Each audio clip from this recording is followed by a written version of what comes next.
குக்கிங்கில் என்ன பார்க்க போகிறோன்னா ஒரு மட்டன் கிரேவி. வாங்க எப்படி செய்கிறதுன்னு நம்ம பார்க்கலாம். ஒரு சட்டி வச்சுக்கோங்க, கொஞ்சம் எண்ணெய் ஊற்றிக்கங்க. 2 பட்டை, லவங்கம், சோம்பு, ஒரு அன்னாசிப்பூ, ஒரு மராக்கி முக்கு எல்லாம் சேர்த்துங்க. கொஞ்சம் கருவேப்பிலை சேர்த்துங்க. கொஞ்சம் நிறைய வெங்காயம் சேர்த்துங்க.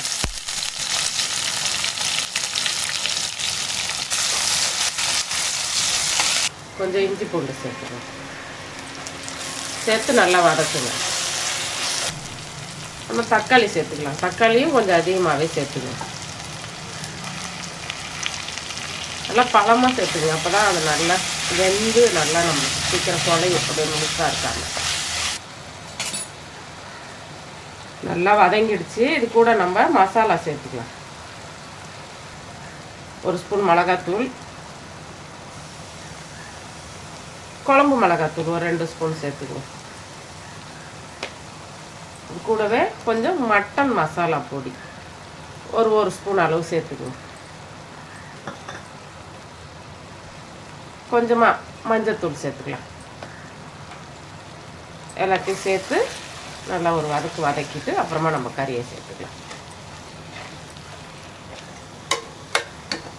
இப்போ இந்த மசாலாவோட நம்ம வேக வச்ச கறியை சேர்த்துக்கலாம்.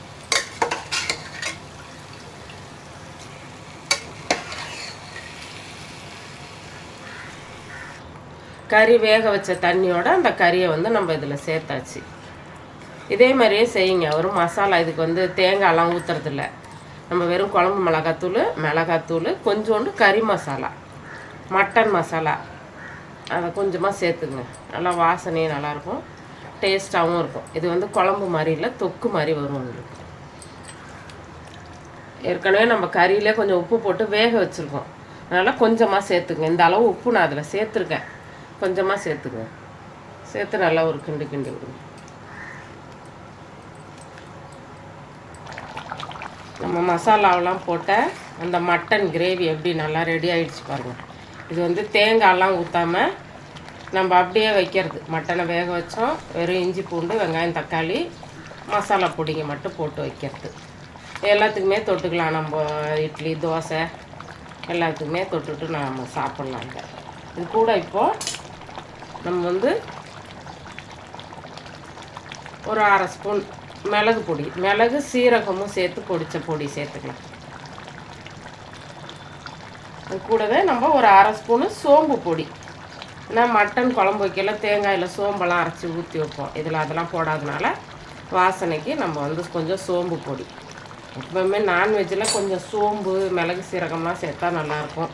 இது இந்த மட்டன் இந்த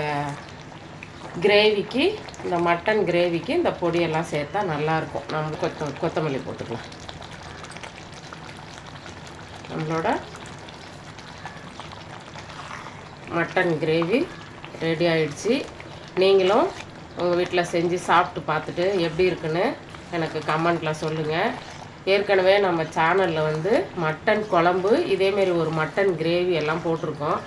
சேனலில் போய் பாருங்கள், லைக் பண்ணுங்கள், சேனலை சப்ஸ்கிரைப் பண்ணி சப்போர்ட் பண்ணுங்கள். நன்றி.